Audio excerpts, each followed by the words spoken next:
ఇది ఎవరు కడతారు? ప్రజల సొమ్మే కదా. ఆ తర్వాత తిరుమల లడ్డు అంటే దేవుణ్ణి కూడా రాజకీయాల్లో పావుగా వాడుకున్నటువంటి ఈ కూటమి ప్రభుత్వం ఆ దేవుడికి సైతం వెన్నుపోటు పొడుస్తుంది అని ఈ రోజు మేము ఇక్కడి నుంచి చాలా గట్టిగా అడుగుతున్నాము. దానికి ఖచ్చితంగా మీరు సమాధానం చెప్పి తీరాలి.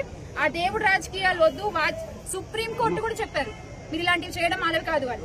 అలాగే సెకీ యూనిట్ విద్యుత్ ₹2.49 దోచిపెట్టారు అని ఆ రోజున ఆరోపణలు చేశారు. కానీ సెకీ సక్రమే యాక్సిస్ యూనిట్ కి ₹4.60 దోచిపెడుతున్న బాబు గారు ఈ రోజు చెప్పండి, మరి ఎవరు అబద్దాలు చెప్పారు? ఎవరు ప్రజలకి విష ప్రచారాలు చేసి ఎవరు ఈ రోజున రాష్ట్ర ప్రజలకి వెన్నుపోటు పొడుస్తున్నారు? బినామీలకి మాత్రం ముద్దుగా చక్కగా బాబు గారు ఏది కావాలంటే అది పెట్టుకుంటారు. కానీ రాష్ట్ర ప్రజలకి మాత్రం ఏది వద్దు. ఇది వెన్నుపోటు కాదా అని అడుగుతున్నా నేను.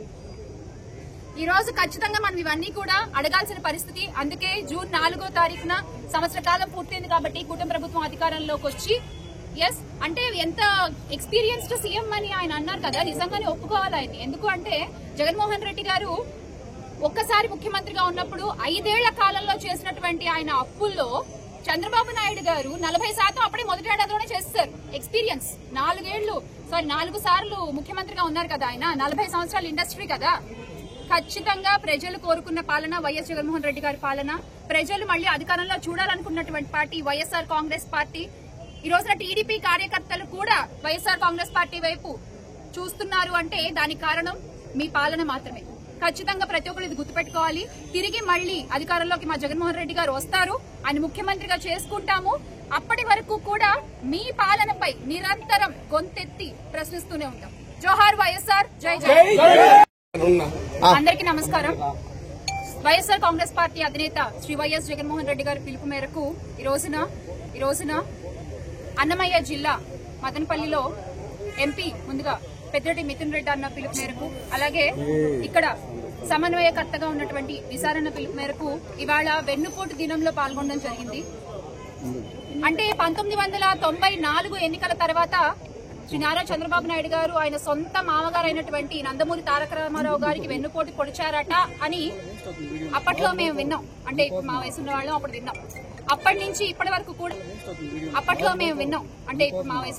విన్నాం. అప్పటి నుంచి ఇప్పటి వరకు కూడా అంటే మొన్న జరిగినటువంటి 2024 ఎన్నికల తర్వాత ప్రజలకి ఆయన పొడిచిన వెన్నుపోటుతో సహా కలిపి ప్రత్యక్షంగా చూస్తున్నాం. చంద్రబాబు నాయుడు గారు అంటే వెన్నుపోటు అంటే చంద్రబాబు నాయుడు గారు. 4 సార్లు ముఖ్యమంత్రి అయ్యాను అని గొప్పగా చెప్పుకునేటువంటి చంద్రబాబు నాయుడు గారు ఒక్కసారైనా వెన్నుపోటు లేకుండా పరిపాలన చేశారా అని ప్రశ్నిస్తున్నాం. ఈ రోజున దేని నుంచి మొదలు పెట్టాలి అర్థం కావట్లేదు. అంటే పసికందుల దగ్గర నుంచి రక్షణ కల్పించలేని ఈ కూటమి ప్రభుత్వం ఆడపిల్లలకి పొడిచిన వెన్నుపోటు దగ్గర నుంచి మొదలు పెట్టాలా? అబద్దపు హామీలతో గద్దెనెక్కినటువంటి కూటమి నాయకుల గురించి మాట్లాడుతూ మొదలు పెట్టాలా? రైతుల కన్నీటి తడి నుంచి మొదలు పెట్టాలా? విద్యార్థులకు వీళ్ళు పొడిచిన వెన్నుపోటు వల్ల ఆ విద్యార్థులు ఉన్నటువంటి ఆ ఆవేశపు వేడి నుంచి మొదలు పెట్టాలా?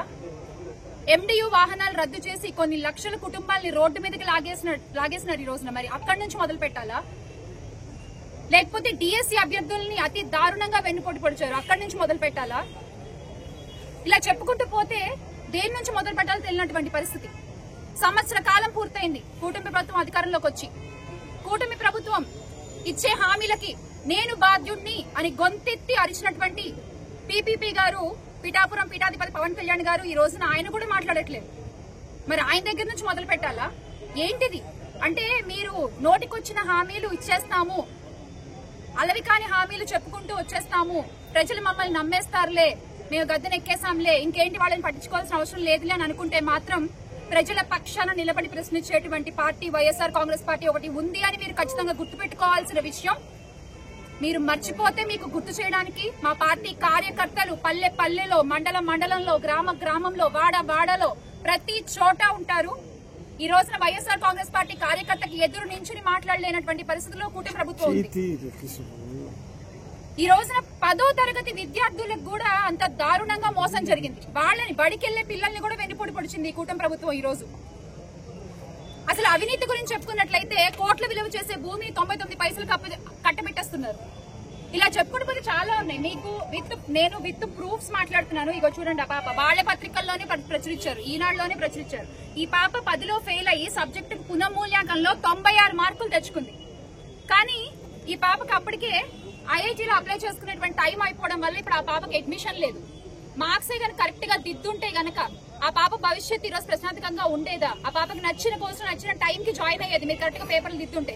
ఈ రోజున పేపర్లు ఇలా తప్పు దిద్దారు కదా అని జగన్మోహన్ రెడ్డి గారు ప్రశ్నిస్తే లోకేష్ గారు చాలా హాస్యాస్పదంగా దానికి రిప్లై పెట్టారు. ఒక విద్యాశాఖ మంత్రిగా ఉండి మీరు ఇవ్వాల్సిన రిప్లై అది కాదు లోకేష్ గారు. ఏదో సామెత చెప్పినట్టుంది, నిజంగానే పనిగల పనిమంతుడు పందిరేస్తే తాటాకి తగిలి ఊడిపోయిందంట. అలా ఉంది ఈ రోజున కూటమి ప్రభుత్వం. అలాగే మీరు చూసుకున్నట్లయితే ఆ రోజు ఎన్ని అబద్ధ